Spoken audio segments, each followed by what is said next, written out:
Hello everybody, welcome to another video going over every single Pokemon in the game. Today's entry is the Clefable. Now the Clefable is the Fairy Pokemon Berry Specialist. Now it's the snoozing type, pretty typical for a Fairy Pokemon.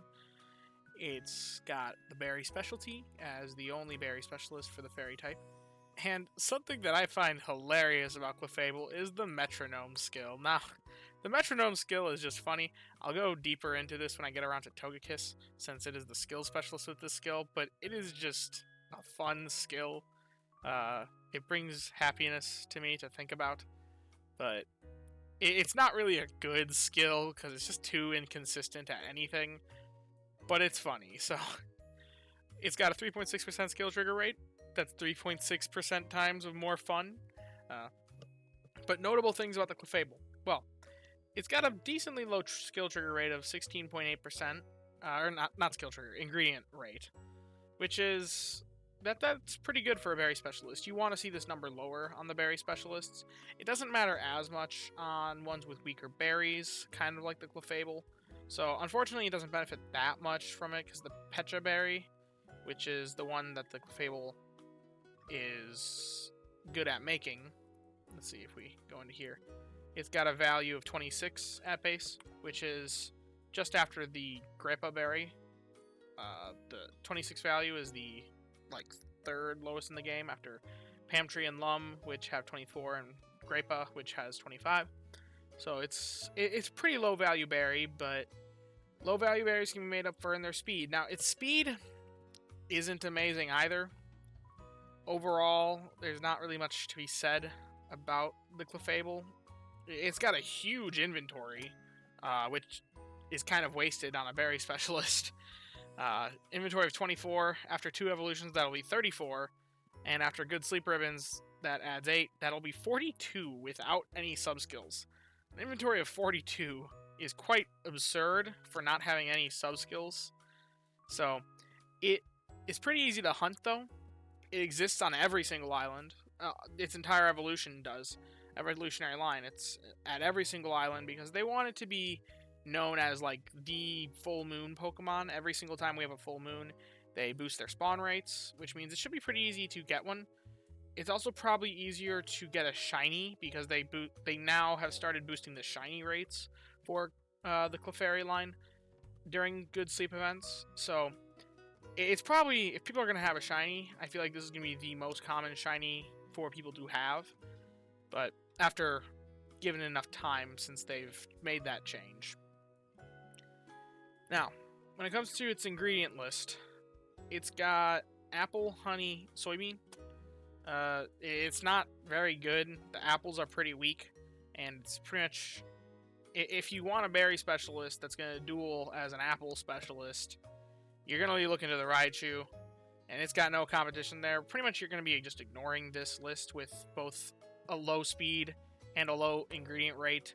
You're not really going to be getting enough of any of this to be doing anything with it, but there is some nice synergy with the honey and the apples for desserts. I think there are a few... There's a meal or two that takes apples and honey. Yeah, the Fruity Flan. If we look in here, the Fruity Flan here takes 20 honey and 10 apples, so there's a little bit of synergy there. And the Calm Mind Fruit Salad also takes apples and honey.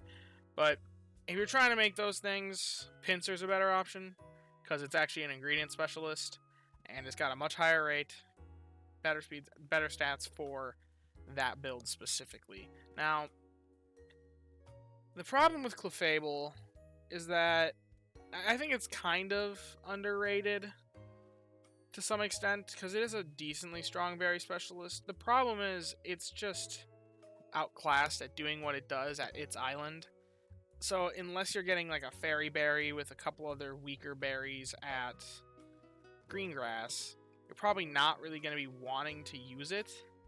Because you look here, if we put in favored berry Cyan Beach, which is where you're going to be seeing it best, it's outperformed by both the Dodrio and the Feraligatr. Now, it does have that bonus of its main skill being fun, and the Dodrio has kind of a waste of a main skill, because it's got that Charge Energy S that I really don't like on berry specialists. but its speed is just too slow. Its speed is pretty bad. I mean, it's the same as Meganium, but Meganium's got a much stronger berry, and it kind of makes up for that. So, overall, I wouldn't recommend the Clefable, but they're going to be pretty easy to catch, because they're going to be pretty common. If you need something for Cyan and you're just not finding those Totodiles, you get Snoozing Sleep a lot instead of Slumbering, then maybe it's an option. I wouldn't really recommend Dodrio all that much. I guess it is better than the Clefable, but that's a whole different discussion. It's just... if you like gambling, if you want to gamble, then it's fun. And something else to be said about the Clefable that's a funny interaction. If Metronome calls the fairy-type version of the main skill, it used to be bugged. It used to be that whenever it would call that, it would just act as if there were no other Pokemon of the same typing. It was glitched in that way, but they fixed it lately, where now it actually will judge off of other fairy types in the party. So if you're running the Clefable with a Togekiss and a Wigglytuff for a healer, then you're getting Favored Berry on all three of them, and once in a blue moon, it'll either the Togekiss or the Clefable's Metronome will call that skill, and it's just gonna feel like you've hit the jackpot. I think a lot of the viability with Clefable, and Togekiss likewise, isn't necessarily if they actually are good, more the fact that they are just fun. And yeah, it's not really that great, but it's a gambling... it's fun to gamble sometimes, so that's what I have to say about it. Thank you.